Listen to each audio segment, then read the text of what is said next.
Hello everyone, Professor Toybox here, along with Sorcerer's Apprentice Mickey. Hey there, pal! Welcome back! And we're back for our second episode of Toybox Tutorials. Last time I showed you the basics of creating and editing in the Toybox, and hopefully you've had a chance to experiment and try building some things on your own.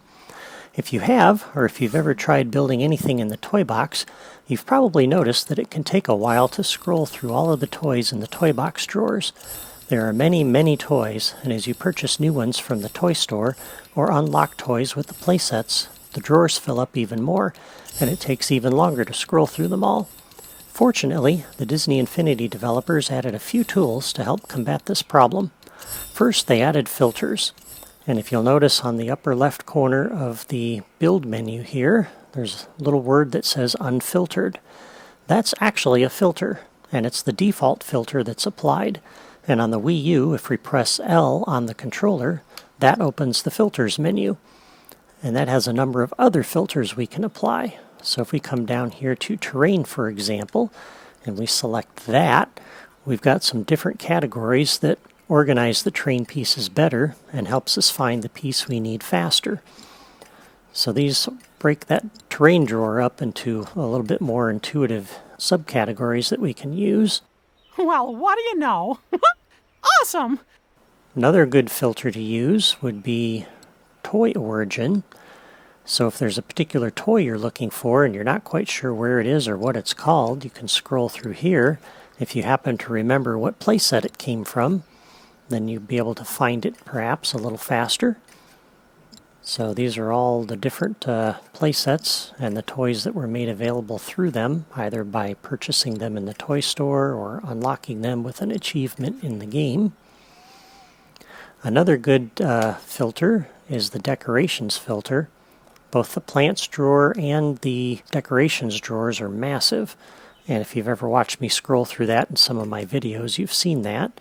And so you can scroll through here, and this divides these massive categories up into smaller categories that should hopefully make it a little easier to find the things you're looking for.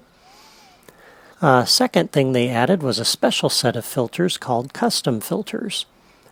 And these are designed just for you.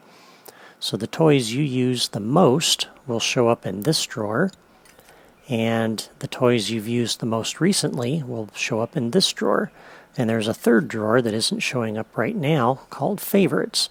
And if we come back over here to Unfiltered, and this, by the way, is how you get back to the default organization of the drawers that you started with. If we come back in here, and let's say I really like this particular plant, and I'm using this a lot in my drawers. On the Wii U, I can press Y to add that as a favorite, and you'll see it's got the little Mickey thumb on there. Oh, gosh! And I can mark several of these as favorites, and then come back into the filters, go to Custom Filters, and scroll up to Favorites, and now those three particular toys show up in this drawer. And so if I'm in a particular toy box build and there's some toys that I'm using a lot, I can mark those as favorites and come in here and add them. And then everything I need is in this one drawer, and that makes it very easy to use. And then later, if I go to a different toy box and I'm building something completely different, I can remove these from the drawer by pressing Y again to remove these as favorites. And the next time I come into this drawer, you see the favorites is gone because there are no favorites left that were marked. So these are the tools you can use to help you navigate the toy box drawers and find the toys you need more quickly. I hope you've enjoyed this video, and I hope learning about filters and favorites helps you in your toy box builds. If you haven't already done so, subscribe to my channel or sign up on my blog to see what we do next time. You can also find build tips on my blog, as well as logic diagrams for the different toy box games and challenges that I make and more. Have fun building your own toy box worlds, and we'll see you next time.